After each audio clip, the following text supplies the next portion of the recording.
Olá, amigos e amigas do blog O Calçadão, mais um O Calçadão pelo Mundo, comigo, Ricardo Jimenez, e aqui do meu lado, direto de Salvador, no outono soteropolitano, Roberto Barros. E aí, Roberto, tudo bem? E aí, tudo bem, Ricardo? Tudo bom aí a todos e a todas aí do Bloco Calçadão? Estamos aí, né? No calor de Salvador, mas vamos que vamos. Aqui nos trópicos, a gente não tem 4 estações, a gente tem 2, né? Uma muito quente e a outra quente, né? É isso, né? Exatamente, Com 1 ou 2 dias, exatamente. onde uma pequena cobertinha tem que sair para poder cobrir, mas é 1, 2 dias no máximo, depois já Um, volta de dois- novo. É verdade, é verdade. Aqui também é muito quente, aqui é muito quente. O bom é que é próximo de praia, tem praia, então dá para a gente aproveitar um pouco, né, esse Exatamente. mar, Ao contrário de Ribeirão, que não tem praia nenhuma, e nós somos governados por né? uma que é terrível Tem aqui, é um, mais seguro ainda.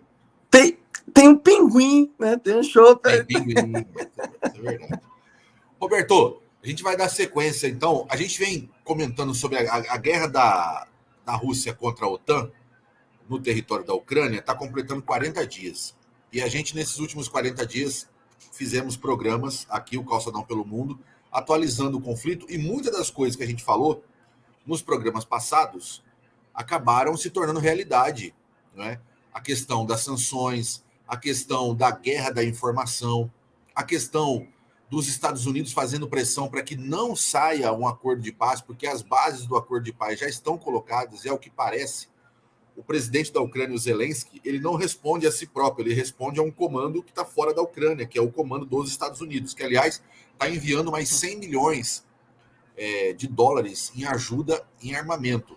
Ou seja, quem está enviando essa quantidade de dinheiro para armamento não quer o acordo de paz. E não interessa aos Estados Unidos, ao que parece, um acordo de paz naquela região. Dito isso, que é o que a gente comentou, e além das sanções econômicas e do fracasso, né, Sim. mundial das sanções, porque não evitou a guerra, a Rússia me parece que está tendo espaços para poder transitar por dentro dessas sanções, inclusive ameaçando aí na questão do pagamento em rublo do gás, e o resto do mundo também com a inflação explodindo aí, inclusive aqui no Brasil. Então, esse é o panorama que a gente construiu nos nossos últimos programas. Eu vou levantar a bola para você fazer a atualização, te dando alguns elementos, né?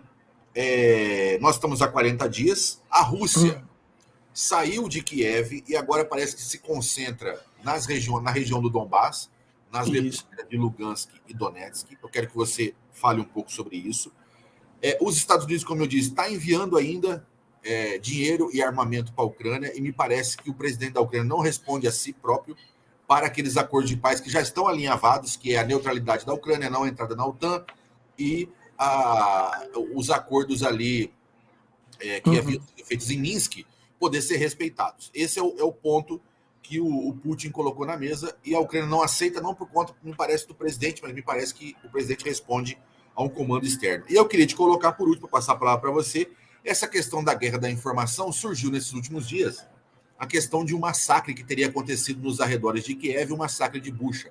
A imprensa tradicional, comandada pelos Estados Unidos, diz que é um massacre que os soldados russos fizeram ao sair desse lugar contra os civis, inclusive alguns amarrados pelo pulso. E a imprensa russa diz que isso é uma mentira. Eu vou passar a palavra para você dizendo o seguinte: o que é que ganharia a Rússia ao fazer um massacre como esse? A mim me parece absolutamente fora de qualquer contexto.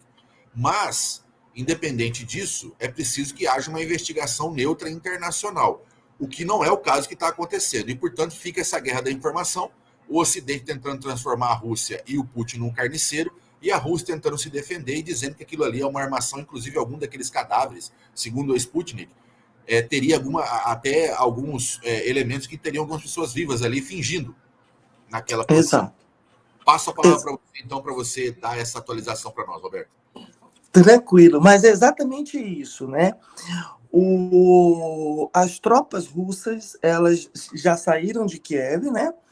E, de fato, foram na região de Donbás, se concentra basicamente na região de Donbás, que é, de fato, a região que, vamos dizer assim, que a Rússia está querendo realmente manter a independência, né? Quer dizer, que são os territórios que há muito tempo, diga-se de passagem, há muito tempo, luta para que se tenha a sua independência reconhecida pelo governo ucraniano.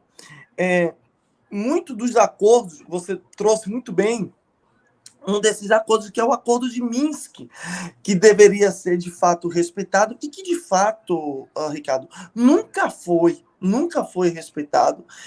Esse Acordo de Minsk, nunca, por parte da Ucrânia, nunca foi, porque as repúblicas de Donetsk e Lugansk sempre foram, literalmente falando, bombardeadas, né?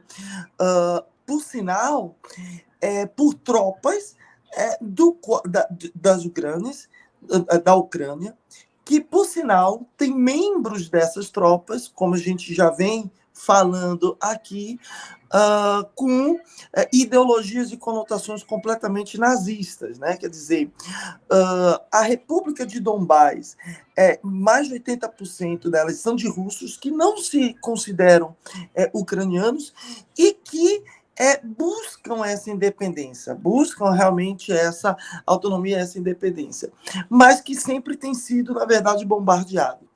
A ida das tropas russas de Kiev a Donbás, diferentemente do que a mídia está querendo colocar, não demonstra uma derrota militar da Rússia em Kiev. Não é isso. Demonstra justamente um realinhamento da Rússia no sentido de mostrar ao mundo que ela não está querendo controlar toda a Ucrânia. Ela está querendo apenas que se mantenha esses territórios neutros, né? Quer dizer, a Ucrânia neutra, sem entrar, por exemplo, na OTAN, e que reconheça, na verdade, essas repúblicas de Donbás como repúblicas independentes. E demonstra outra coisa, demonstra que eles conseguiram, ou seja, as tropas russas conseguiram, pelo menos, anular qualquer possibilidade, inclusive de organizações de comunicações por Kiev por tropas ucranianas, porque eles conseguiram destruir determinados pontos de comunicação lá em Kiev, ou seja, eles conseguiram anular qualquer possibilidade de resistência ucraniana nas bases de Kiev. Conseguindo isso, saiu e foi para Donbás.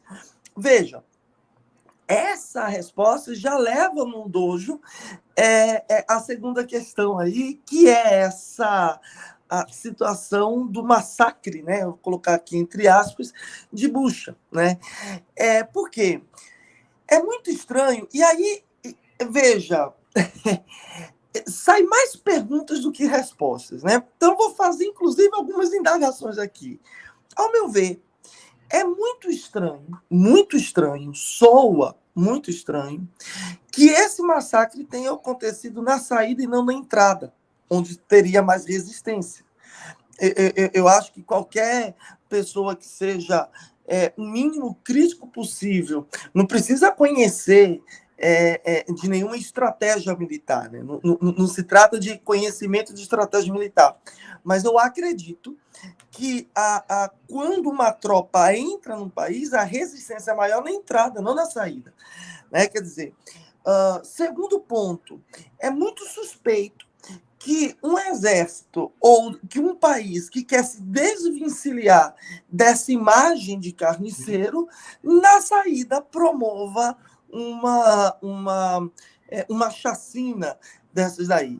Terceiro lugar, eu achei, pelas fotos, algo extremamente cinematográfico, né? Quer dizer, e que se for da tropa russa, é extremamente amador, porque ninguém iria fazer uma chacina daquela e deixar as vistas, os cadáveres da forma como estavam, né? Quer dizer, completamente as vistas. Quarto, eu não vi nenhum sinal, porque quando um indivíduo acaba falecendo em pouco tempo, existe um fenômeno, e é um fenômeno natural, né? que a gente chama de rigor mortis. É um termo em latim, mas isso ocorre quando o indivíduo falece, existe uma certa rigidez, né? O corpo fica, em determinados momentos, extremamente duro. E isso demonstra também algumas marcas, né? Aparecem algumas marcas. Em nenhuma das imagens que eu pelo menos tenho observado, não sei se você chegou a ver, ou, enfim, eu percebi essa marca do rigor mortis, não tinha. Ao meu ver, me parece, mas eu concordo que precisa ser investigado de uma maneira, vamos dizer assim, independente, precisa ser realmente investigado sem nenhum, de forma com algum país que seja independente, que não tenha nenhuma relação, nem de um lado nem de outro, que seja neutro, ou o máximo possível neutro, mas me parece, né, que foi muito plantado, que foi algo aí realmente plantado. Não me parece que tenha sido das tropas russas isso que ocorreu. Pode até ter sido de tropas, por exemplo, ucranianas, porque isso ocorre no momento em que as tropas russas saem e que, vamos dizer assim, convenientemente, a certas forças ucranianas retornam, por exemplo, àquele local. Nós sabemos que em uma guerra a primeira que morre é a verdade.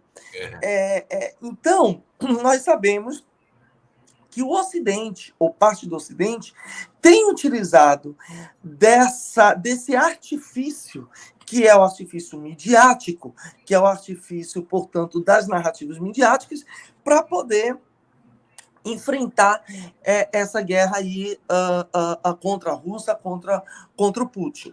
Zelensky, ele é literalmente falando, um boneco dos interesses norte-americanos, e sim, existe toda uma campanha ocidental de escracho, pintando o Putin, literalmente falando, como um verdadeiro demônio na face da Terra, né? Quer dizer, como a personificação do mal na face da Terra. O Ocidente, ele trabalha dessa forma, ele tem essa lógica até de construção narrativa, porque o Ocidente, vamos dizer assim, ele busca, na verdade, estabelecer ou pautar determinadas narrativas nessa lógica do bem versus o mal, né? Nessa lógica até hollywoodiana, né? E essa é uma forma que os Estados Unidos têm. Então, não me estranharia se esse massacre da Bucha fosse vamos dizer assim, uma organização cinematográfica para poder sensibilizar a opinião pública contra Putin. E, com isso, dá, vamos dizer assim, a guarida ou a legitimidade para a permanência do conflito, para a permanência da guerra. Então, com os Estados Unidos e com parte da Europa acirrando sanções e acirrando, por exemplo, essa guerra ao fornecer armamentos e dinheiros e mais dinheiros para esse confronto bélico. Isso é importante, né, de situar, porque é interessante ao governo norte-americano e europeu que essa guerra, por exemplo, se postergue. Como a gente veio falando já, o fato de se postergar essa guerra faz com que a economia norte-americana consiga, na verdade, crescer. Ou seja, de certa forma, o conflito existente no território do leste europeu de alguma forma, um crescimento econômico para, vamos dizer assim, para os negócios, portanto, norte-americanos e até aí com partes, por exemplo, de certos países europeus, se bem que a Europa está perdendo e perdendo muito, porque essas sanções não pegaram e a Europa está pagando, por exemplo, o pato, justamente pela questão do gás e pela questão, por exemplo, aí do petróleo. A Rússia consegue se segurar porque ela entra com certos... tem driblado, por exemplo, essas questões das sanções. O Banco Russo ele tem se aproximado cada vez mais da China, mas de outros países, e tem comercializado muitas coisas, né? O petróleo e tal, com rublo. Curiosamente, eu li uma matéria ontem ou antes de ontem que dizia que os Estados Unidos, inclusive, aumentou a importação do petróleo russo em 43%. Ou seja, os Estados Unidos faz um jogo duplo, fala para a Europa não fazer isso, mas ele próprio acaba comercializando petróleo, por exemplo, russo. Enfim, não sei. Essa foi uma informação que eu ouvi recentemente, não consegui checar até que ponto essa informação ela condiz, na verdade, com a realidade ou não, mas é fato, e isso é fato, de que a Europa está pagando esse pato. E de que a Rússia tem comercializado, na verdade, com rublo. A Alemanha, percebendo isso, ocorreu um racha recentemente aí na União Europeia com relação a essa questão das sanções, porque a Alemanha e outros países dependem totalmente desse gás existente aí na Rússia. A forma como os Estados Unidos estão querendo comercializar ficaria muito caro, e a Rússia já falou que só disponibiliza com rublo. Teve uma tensão, porque o governo, inclusive alemão, veio dizendo que a Rússia estava quebrando o contrato, e a Rússia, Putin, responde de que não estava quebrando. Quem estava quebrando o contrato era justamente a Europa, de ter apreendido reservas financeiras russas nesses determinados países, né? Isso que era quebra de contrato. E que, portanto, se eles quisessem o gás, que teria que pagar com rublo. A Alemanha, então, falando que não tinha rublo, Putin falou, não, vocês podem comprar rublo. Com o quê? Com ouro.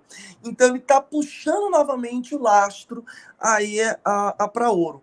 Em si, economicamente, essas sanções não pegaram na Rússia e não enfraqueceram Putin. Então, a ideia do Biden de querer enfraquecer o Putin não ocorreu. A popularidade dele está lá no alto, né? Exato, está no auge. Está no auge. Quer dizer, apenas 15% do povo russo não apoia essa, vamos dizer assim, essa medida que o Putin teve na Ucrânia. Ou seja, ele tem, na verdade, ele cresceu mais ainda. O que me leva, e aí agora essa é uma, vamos dizer assim, é uma impressão que eu tenho, de maneira mais particular, eu tenho acompanhado isso, e eu vou comentar algo aqui que algumas pessoas não têm comentado, não têm visto, isso é uma vamos dizer assim, uma impressão que eu tenho, é que provavelmente os Estados Unidos estejam fazendo essa de postergar a guerra para enfraquecer belicamente a Rússia, porque quanto mais tempo se mantém numa guerra, mais gasto, mais dinheiro, e isso de fato impacta, né, postergar a guerra de fato vai impactar a questão da economia, pode impactar para mais ou para menos, mas à medida em que a guerra, e isso por óbvio, à medida em que a guerra continua, se posterga e tal, isso pode de alguma forma enfraquecer o exército, e eu penso, e é a impressão que eu tenho, que talvez os Estados Unidos tenham o interesse de enfraquecer militarmente a Rússia para tentar depois justificar uma possibilidade de um confronto um pouco mais intenso contra a Rússia, né? Pegar alguns países da OTAN e ir para um confronto um pouco mais direto. Não sei, isso daí é uma impressão que eu tenho.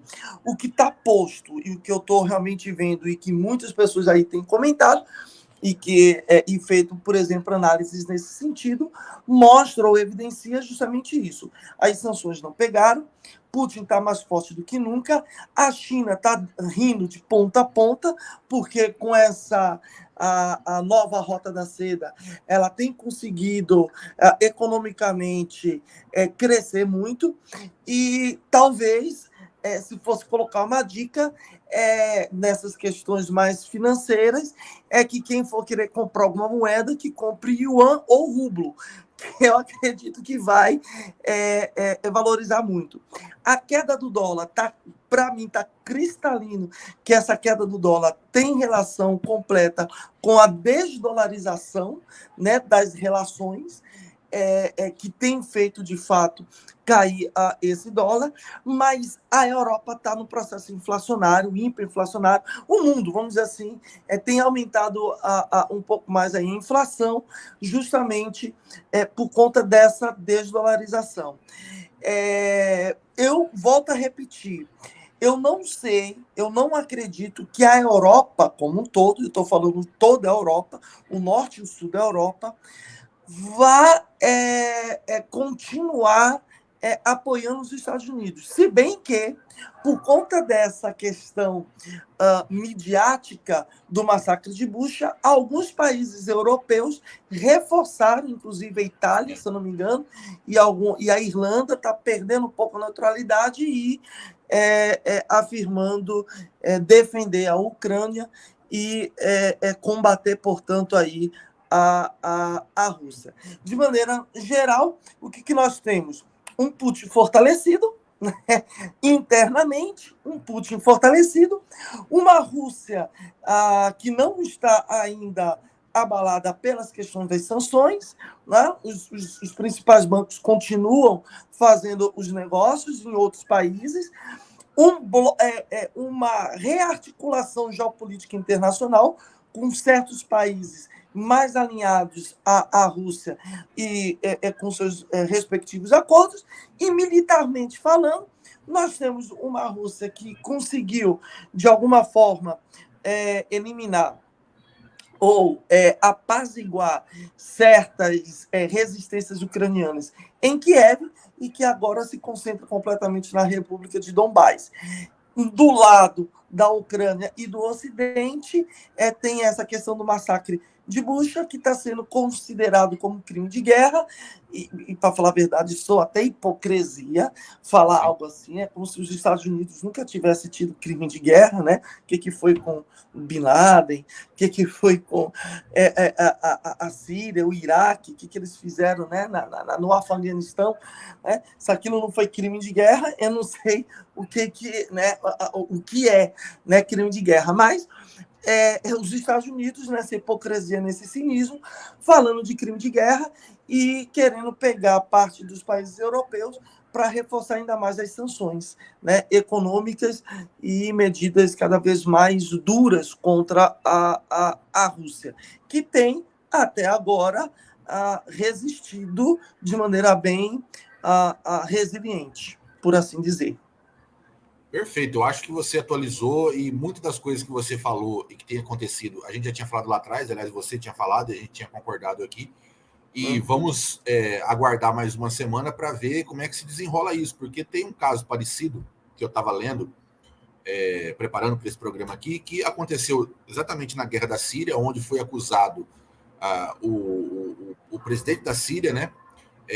Acusado de crime de guerra, de um massacre também que teria acontecido, e investigações internacionais mostraram que não foi um crime de guerra por parte do governo, e sim uma ação que até hoje não se sabe de quem foi, se foi uma guerrilha, se foi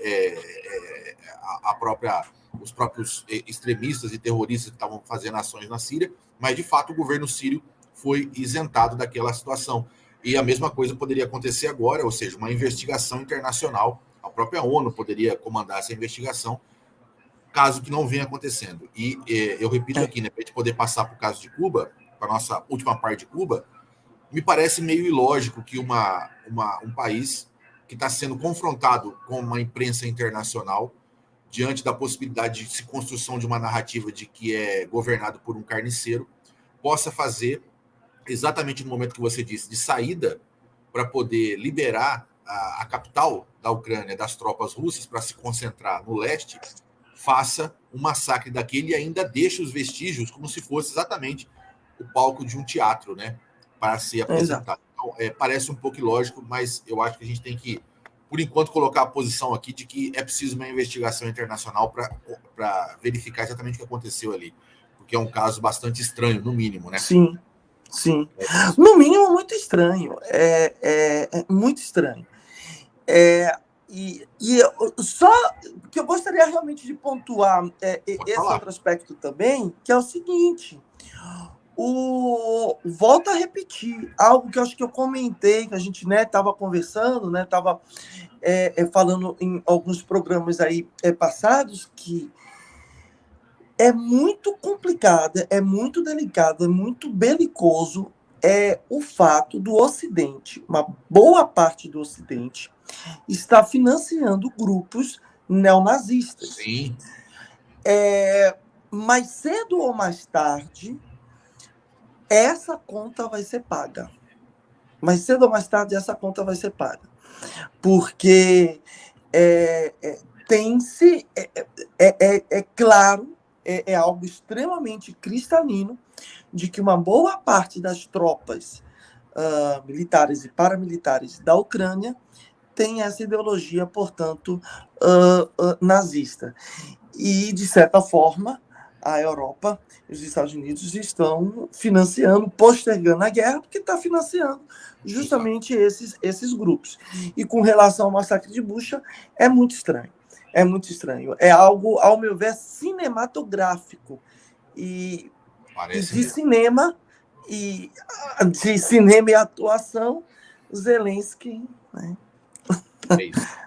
É isso. Acho que interessa daqui uma semana a gente reforçar esse sentido do seguinte, né? O quanto que o presidente ucraniano é, na verdade, um ator a serviço de um comando externo e não de si próprio, né? Porque por várias vezes, inclusive, a gente observou, inclusive na imprensa ocidental, que ele se colocou à disposição de fechar um acordo, mas me parece que na última hora não fecha por conta de que ele não responde por si, responde a um comando externo. Acho que isso está bem claro, né? Vamos acompanhar daqui uma semana para a gente ver como é que isso evolui, né, Roberto? Tranquila. Perfeito.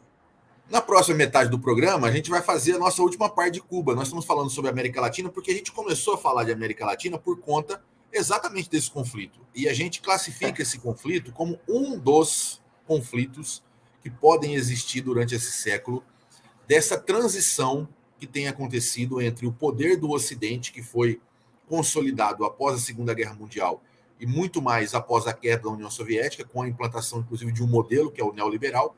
E agora o Oriente parece que se levanta, agora não, mas de algumas décadas, mas agora parece que se levanta na condição de daqui a alguns anos, se nada for feito pelo Império Ocidental, o Oriente suplantaria o Ocidente, não só do ponto de vista econômico, no caso da China, mas do ponto de vista militar, porque China e Rússia firmaram uma aliança pouco tempo antes do início da guerra. Então, me parece que esse é o conflito do século, e diante desse conflito do século, se todos nós sobrevivermos, se não for um conflito nuclear, Roberto, a América Latina vai ter que ter um papel nisso, né?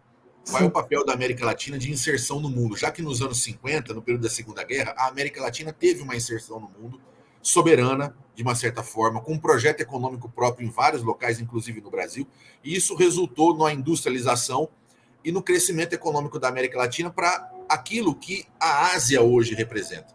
Então, se a gente olhar para o futuro, qual vai ser o papel da América Latina? Foi por isso que a gente trouxe o assunto América Latina e começamos por Cuba, porque por falar em soberania, a gente tem que falar na ilha de Cuba, que enfrenta os Estados Unidos há pelo menos 60 anos diante de um embargo econômico duríssimo.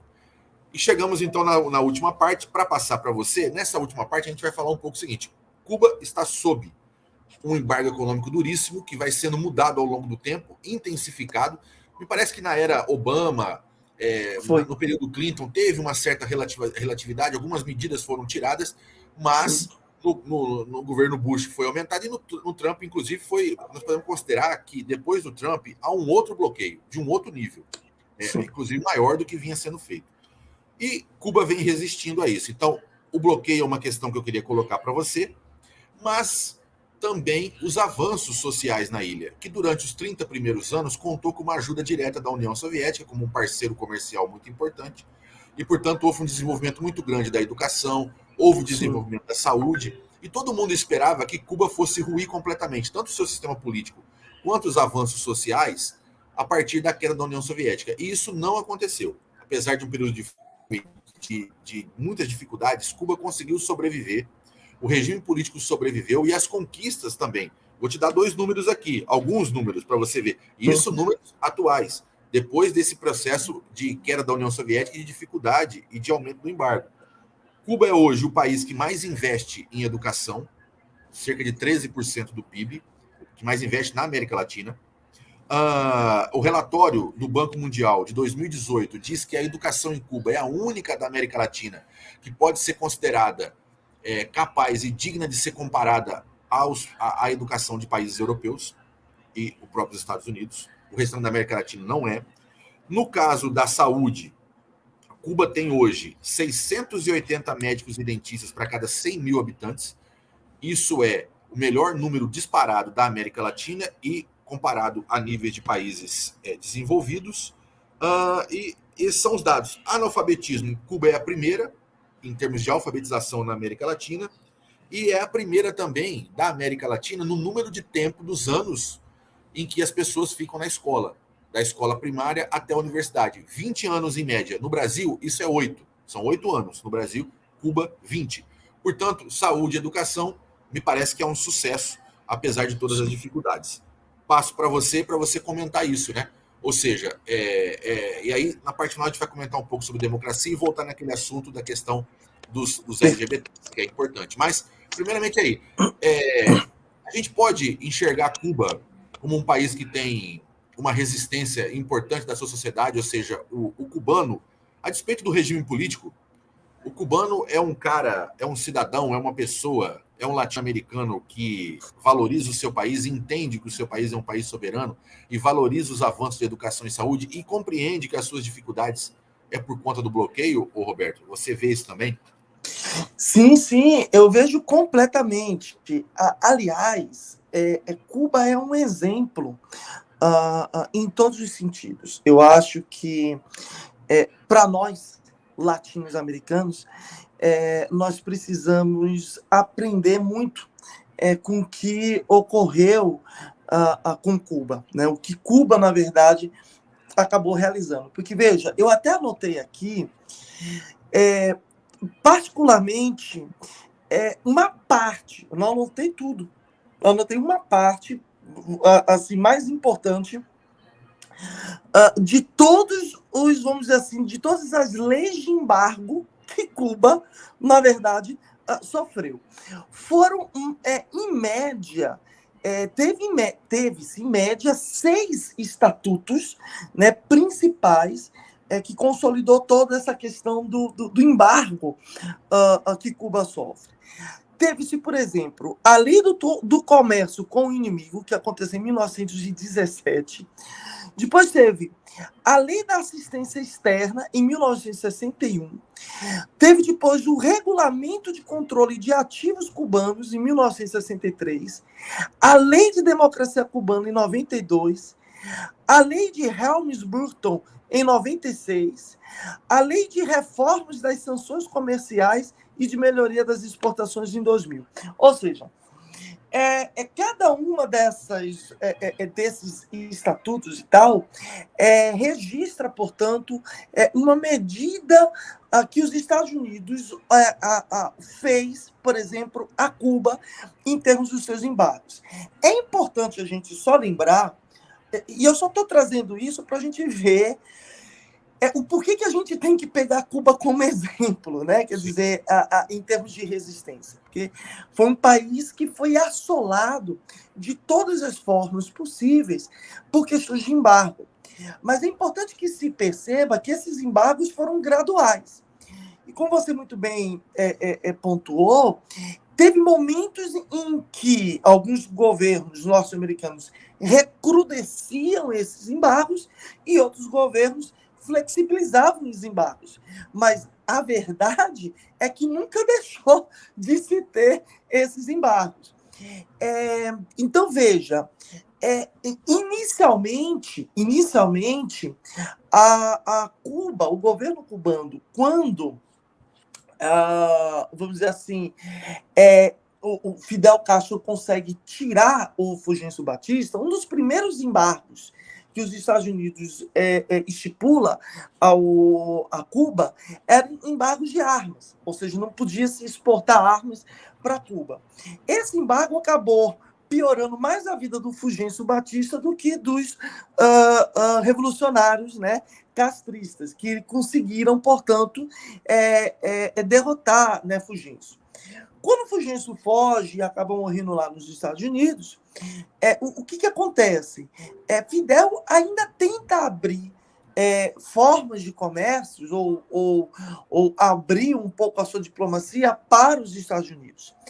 Na época, o governo, o presidente norte-americano, ele foi sucessor do Truman, se eu não me engano, foi o Dwight Eisenhower, se eu não me engano. Era o nome do Dwight Eisenhower, era o nome desse presidente, tá, norte-americano, que não aceita, né, por exemplo, a abertura e fecha, por conta disso, estabelece, por exemplo, alguns embargos referentes a certas exportações. Em respostas a isso, o que o Castro faz? Ele estatiza, portanto, ele estatiza alguns territórios. Ele tira, vamos dizer assim, alguns fazendeiros norte-americanos e faz a reforma agrária. O que acontece? Com isso, os Estados Unidos resolvem parar o comércio de açúcar. Só que aí a antiga União Soviética começa a comprar o açúcar. Aí os Estados Unidos, com esse governo, Eisenhower, resolve parar de exportar petróleo para Cuba. E aí o que acontece? Cuba começa a comprar da antiga União Soviética. E aí os Estados Unidos, como tinha as refinarias, se negava a refinar o petróleo. O que Castro faz? Ele estatiza aquelas refinarias e vincula, não paga as indenizações e vincula, por exemplo, aquelas refinarias norte-americanas a uma corporação cubana. Ou seja, começava a ter, então, uma ação norte-americana de bloqueio e vamos dizer assim, uma medida, portanto, cubana de resistência àqueles bloqueios. De forma que, em 62, rompe-se completamente, por conta da questão da Baía dos Portos, né, e tal, que a gente falou, né, no programa passado, rompe-se qualquer possibilidade de acordos diplomáticos. E estabelece, portanto, o embargo, e aí passa a ser um embargo, inclusive, comercial, porque expulsa Cuba da Organização Econômica, né, da OEA. Expulsa Cuba e estabelece completamente, ou seja, o embargo econômico ele tem um impacto, e até gostaria só de fazer um paralelo, eu sei que a gente está falando de América Latina, mas eu acho que é interessante, até para quem vai ver, entender um pouco mais sobre o que é o embargo econômico, né? Como que se dá esse processo de embargo econômico. Historicamente, a gente tem uma relação, uma medida bem similar, entre aspas, não tão similar, mas uma medida que lembra um pouco o que os Estados Unidos fazem com Cuba com a questão do embargo, que foi o que Napoleão Bonaparte, na França, estabelecia nos países que, por exemplo, queriam comercializar com a Inglaterra. Ele chamava a medida de bloqueio continental. Então, era uma estratégia do qual as tropas francesas elas ocupavam determinados países e aqueles países que a tropa francesa ocupava, eles proibiam, portanto, de se comercializar com a Inglaterra. A ideia era que, parando a economia inglesa, a marinha inglesa, que era soberana desde a época daquele tratado de Oliver Cromwell, viesse, portanto, por terras. Por que eu estou trazendo isso? Porque o embargo econômico tem essa função. O embargo econômico que os Estados Unidos... Aliás, esse bloqueio do Napoleão foi que deu a possibilidade da gente ser um país independente, porque a história vai continuar a partir disso. Exatamente isso. E aí, o que acontece? No caso dos Estados Unidos, ele estabelece justamente isso. Ele proíbe que países ao qual ele tem relações comerciais comercialize, por exemplo, com Cuba, isolando Cuba completamente do mapa. E esse embargo ele foi muito intenso mesmo. Quando chega no início lá não bem no início, mas no meio lá do governo Clinton, se não me engano, em 99 ou 2000, eu não me lembro muito bem aí a data, por conta de uma pressão de certos agricultores e do agronegócio norte-americano, Clinton começa a flexibilizar um pouco essa questão do comércio, por exemplo, com Cuba, nessa parte, por exemplo, agrária. Mas a gente pode dizer que é no governo Obama que se teve, vamos dizer, a maior possibilidade de flexibilização, portanto, do embargo econômico do governo norte-americano para com o governo Cuba. Em 2014, Obama chega a falar de firmar laços diplomáticos e econômicos, por exemplo, com Cuba, e assim faz. Flexibiliza muitas regras, principalmente com a questão do turismo e tal. Quer dizer, do turismo não. Do turismo nunca foi aberto, mas para trabalhos e para cubanos americanos, né, cubanos americanizados e tal, poderiam retornar, por exemplo, a Cuba, ver os seus familiares.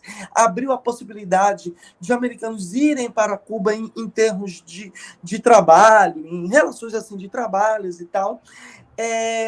E isso, de fato, aconteceu. Aconteceu até um pouco mais após a morte do Fidel Castro e, na verdade, com o governo do irmão do Castro, foi o Rui Castro, né? Quer dizer, e aí ele tem uma tentativa de abertura, mas o fato é que continua esse embargo, não deixa de existir, não deixa de ocorrer.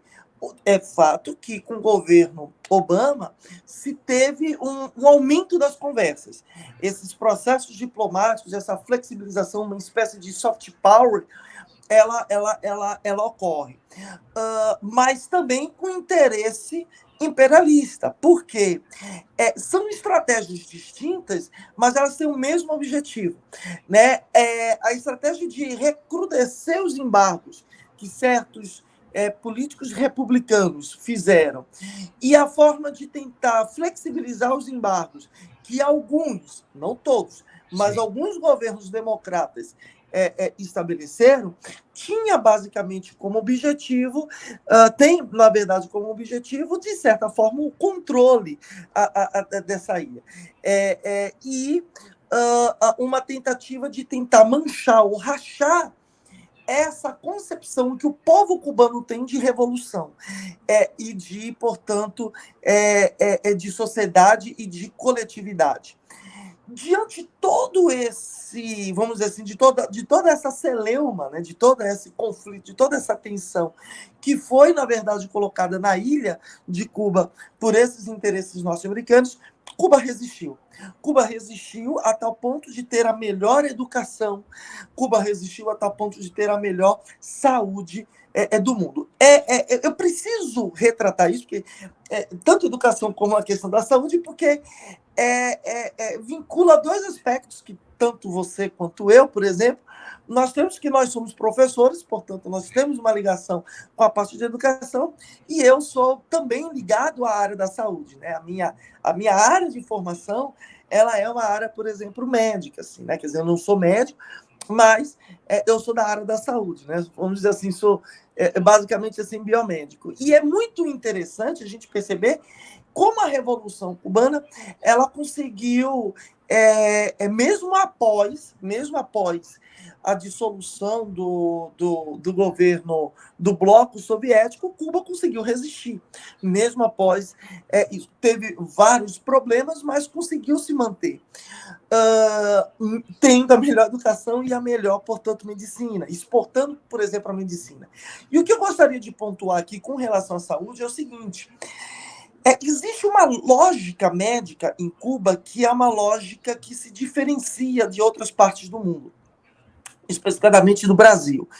Porque a lógica médica aqui no Brasil é de uma medicina intervencionista. O que é isso? É aquela medicina que não tem uma visão de prevenção, mas que tem uma visão de terapêutica, de tratamento. Ou seja, é uma visão mais cara da saúde. A gente sabe que, por exemplo, o SUS ele é dividido naquela instância mais básica, né, o atendimento básico, o secundário e o terciário, né? Quer dizer, mas a gente tem essa, vamos dizer assim, a intervenção básica, o atendimento básico, por exemplo, de saúde, é uma visão mais preventiva e que não tem muito investimento, por exemplo, de governo. O que mais tem investimento de governo é o setor secundário e terciário dentro do SUS, que é onde tem vamos dizer assim, aqueles centros diagnósticos maiores, né, mais caros e tal, e que é essa medicina intervencionista. Em Cuba, com a Revolução, e obviamente mentalizado pelo médico Che Guevara, que a gente vai falar mais para frente, ele idealiza uma forma, por exemplo, de saúde mais preventiva. Então, com melhoria do saneamento básico, com aquela medicina daquela ideia do médico de família, né? Quer dizer, do médico que vai, portanto, até a casa da pessoa, tratar lá da saúde, fazer o acompanhamento médico, né? Todo o processo da anamnese e tudo mais e tal, de maneira, então, que consegue parar a doença já na raiz. Ou seja, a pessoa acaba não tendo nem tempo de ficar doente, porque consegue, antes mesmo de agravar ou de se cronificar um problema, tem um tratamento. Né? Quer dizer, é essa ideia de uma medicina preventiva. E é por isso que a medicina cubana ela se destaca, por exemplo, da medicina mundial, porque ela consegue tratar de um ponto de vista preventivo. Ela evita que aquele problema se torne... Ela erradicou inúmeras doenças justamente por conta desse tipo de medida. E não é só médico. Como você falou, tem dentistas, ou seja, é a saúde, portanto, como um todo. E a educação, ele consegue erradicar, cara. Mas consegue erradicar o analfabetismo. Erradica completamente o analfabetismo. Educacionalmente, se a gente for parar para analisar, Cuba tem uma educação muito maior do que toda a América Latina e ainda é comparável à educação com países mais desenvolvidos também. Portanto, sim, é um exemplo. Cuba é um exemplo que a gente precisa pegar e aprender em muitos sentidos, e principalmente nesse sentido de luta e de resistência. É isso mesmo. Só para a gente ir para a nossa parte final, a gente falar um pouco. Você está me ouvindo direito, né? Está me ouvindo? Tranquilo. Eu estou ouvindo, mas ficou a voz metálica aqui, mas pode falar. A sua voz está meio metálica também. Será que é a internet? Eu não sei se é a internet, mas está metálico para você também? A sua voz agora está um pouquinho metálica para mim, mas a minha para você também está metálica. Tá, também. Ah, entendi. Vamos tentar fazer assim também, porque vamos embora. Só para falar um pouco sobre a democracia em Cuba, né? Eu li um texto que foi feito pela Anita Leocádia Prestes, que é uma historiadora, filha do Luiz Carlos Prestes, e ela foi em Cuba e analisou a democracia cubana e disse que Cuba tem uma democracia não liberal. Não é uma democracia burguesa, dividida nos aspectos clássicos, executivo, legislativo e judiciário. Que a democracia em Cuba é chamada de democracia popular. E é uma espécie de assembleísmo. Então você tem a Assembleia Nacional, que vai eleger o presidente e tudo mais, e você tem as assembleias menores, distritais, municipais e chega até a ter assembleias comunitárias. Acima de tudo isso, paira o Partido Comunista, que é o partido único. E ela diz que o Partido Comunista não é um partido eleitoreiro, ele não disputa eleições. O Partido Comunista em Cuba ele é uma entidade, uma instituição que paira sobre todas essas instituições e que, para ocupar o Partido Comunista, são as pessoas de maior destaque no país, eleitas inclusive nessas assembleias, para poder ocupar os cargos no Partido Comunista. Ou seja, é um regime socialista de partido único, clássico, como aconteceu na União Soviética, como acontece na China e acontece em Cuba. Essa democracia não liberal, ela mexe muito com os pruridos do império, mexe muito com os pruridos da burguesia tradicional, que vende a imagem da democracia liberal como um grande exemplo no mundo. Eu tendo a crer que a democracia liberal ela é uma forma de democracia, assim como a democracia não liberal. Mas nós temos que lutar, seja no exemplo da democracia liberal ou na não liberal, em Cuba, na China, nos próprios Estados Unidos, no Brasil, para que os direitos humanos sejam preservados, para que tenha liberdade de expressão, liberdade de opinião, para que tenha direito à moradia, à saúde, à educação, ou seja, direitos humanos no seu grande guarda-chuva. Então, eu queria que você comentasse um pouco sobre essa questão da democracia, porque existe sim democracia em Cuba, mas não é uma democracia liberal como nós vemos no Brasil, mas também com problemas, como acontece na nossa democracia aqui. São apenas tipos diferentes, mas uma forma de democracia que está ligada à Revolução de 59.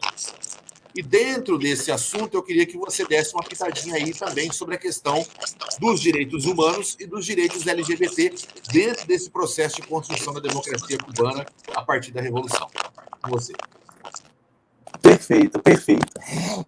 Então, a questão da democracia e a questão desse entendimento de uma democracia numa lógica liberal, tá? Uma lógica burguesa liberal,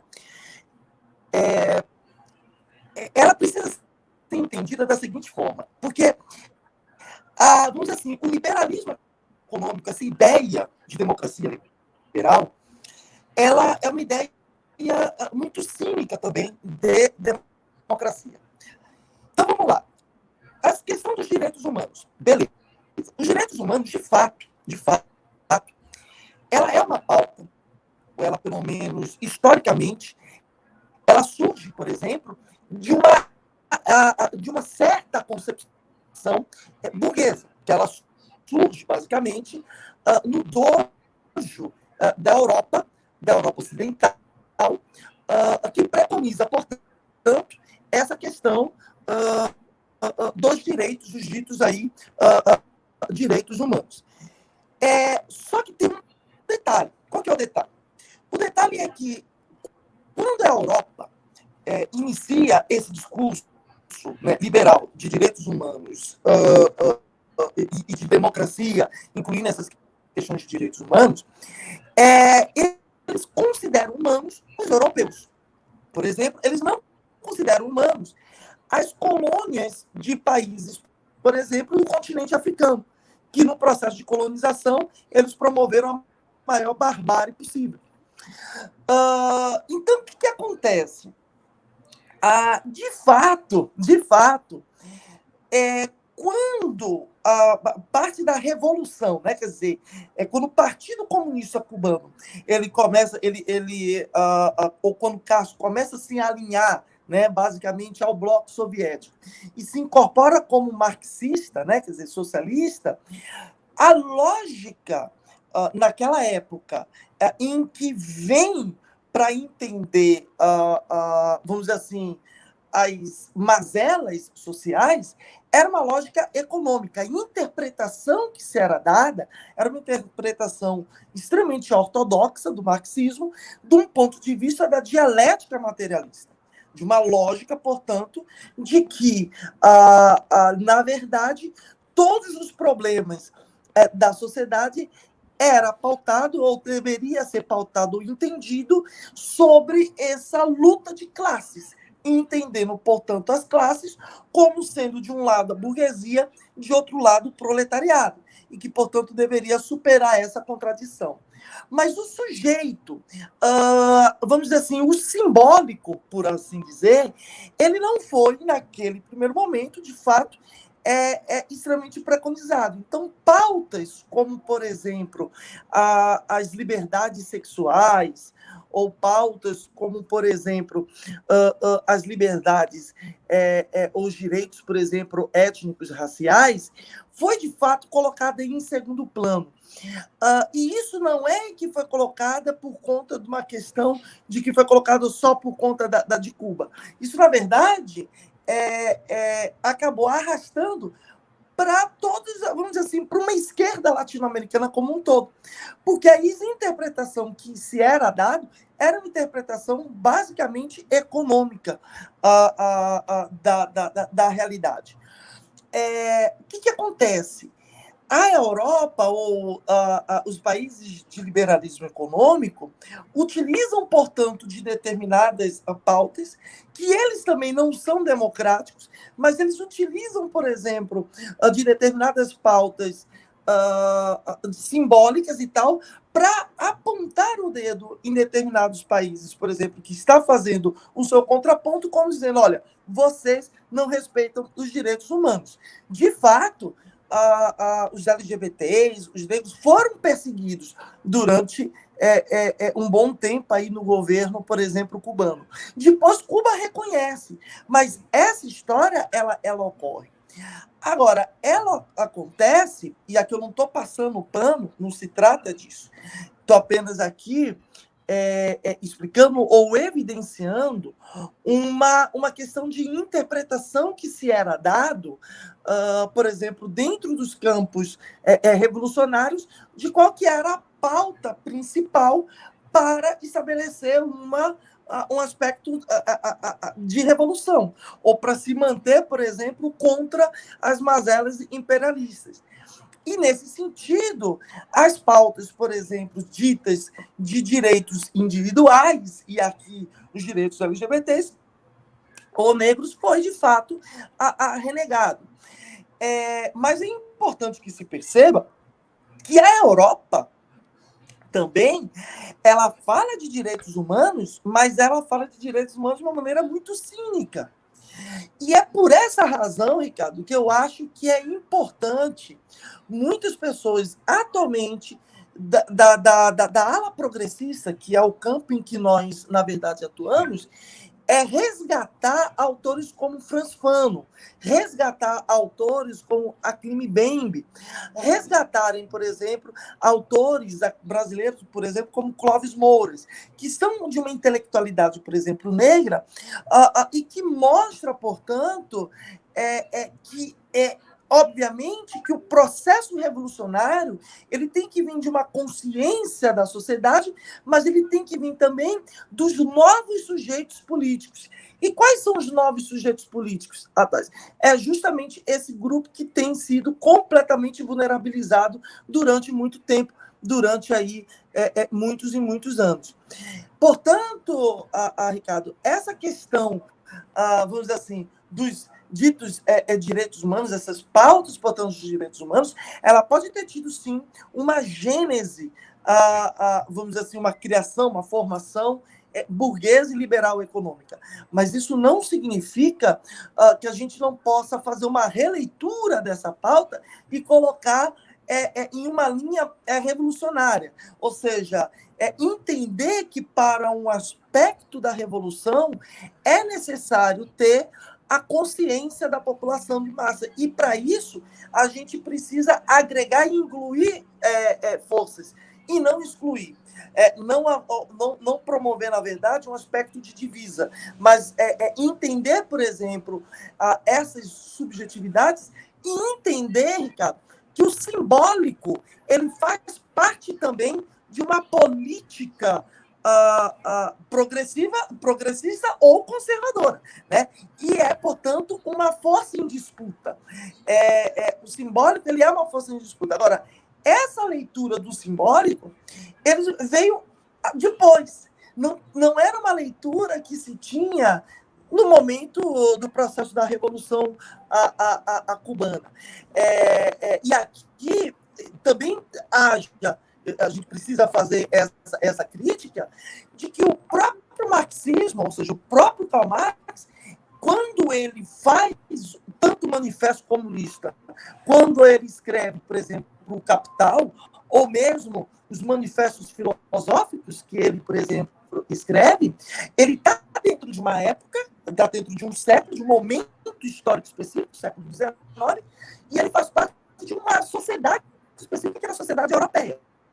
Então, ele também tem, por conta, vamos dizer assim, da sua condição histórica, em termos de século, em termos, por exemplo, de localidade, algumas, vamos dizer assim, limitações em termos de pensar essas outras situações que se tornam de maneira mais patente à medida em que as revoluções começam a ocorrer, em que os governos, por exemplo, de esquerda, que leva, portanto, naquele dojo, a dita ditadura do proletariado, né, no sentido de fazer com que o Estado estabeleça os meios de produção na sociedade e, com isso, portanto, pudesse promover a revolução, a emancipação assim, começa a se ver que, além desses bens materiais,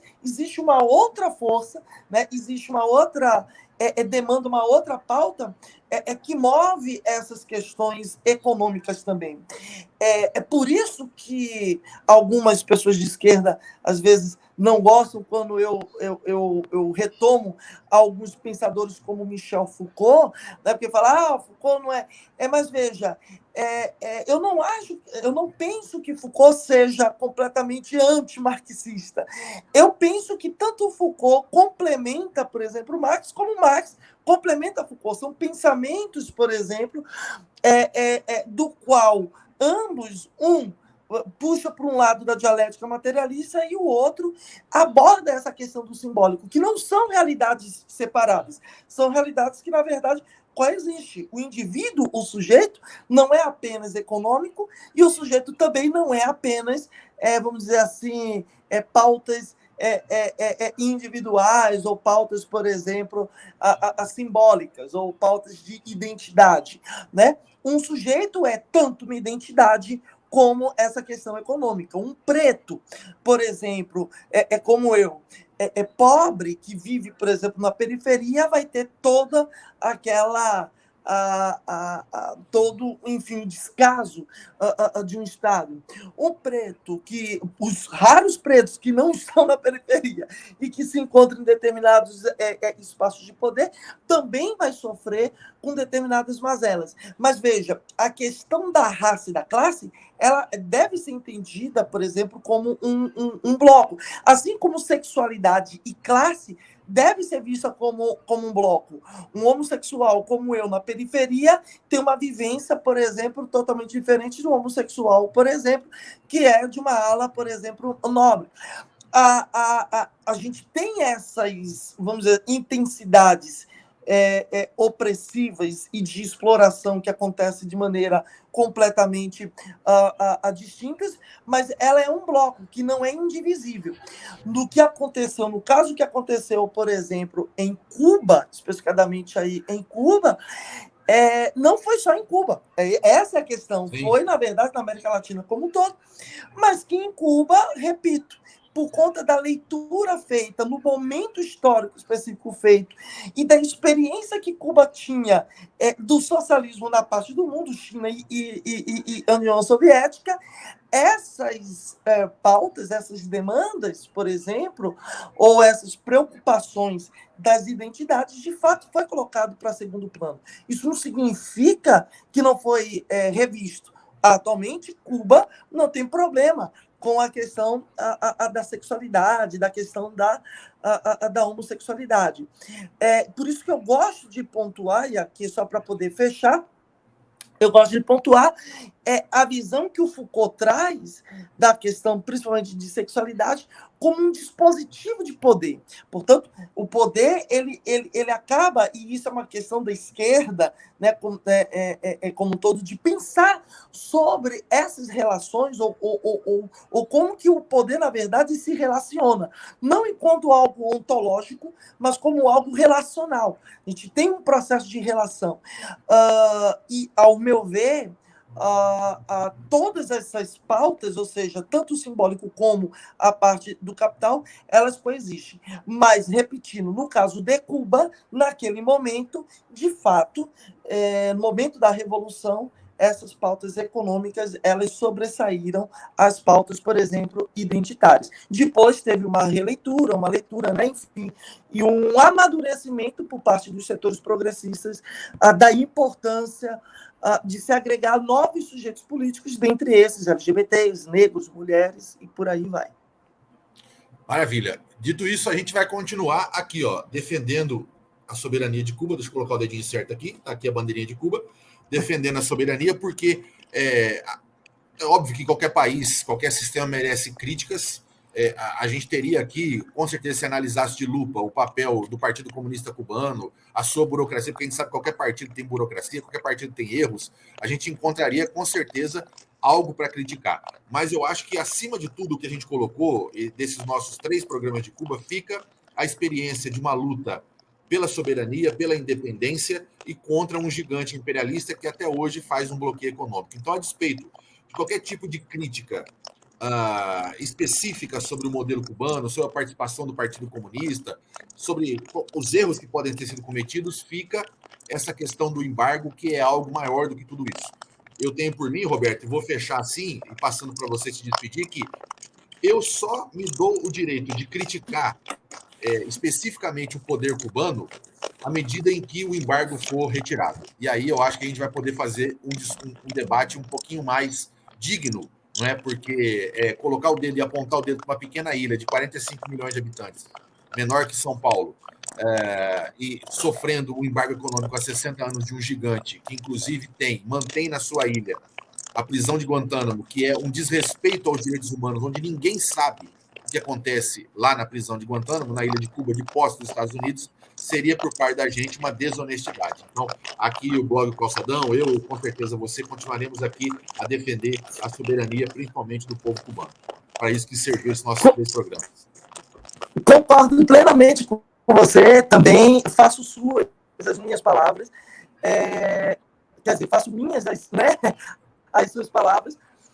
Eu também acho que qualquer crítica que a gente possa ou deva fazer, no caso de Cuba, deve ser feita após a retirada desse embargo econômico que os Estados Unidos promovem realmente em Cuba. Não dá para a gente falar sobre um determinado modelo, sendo que esse país continua assolado com todas essas medidas, portanto, repressoras norte-americanas, né?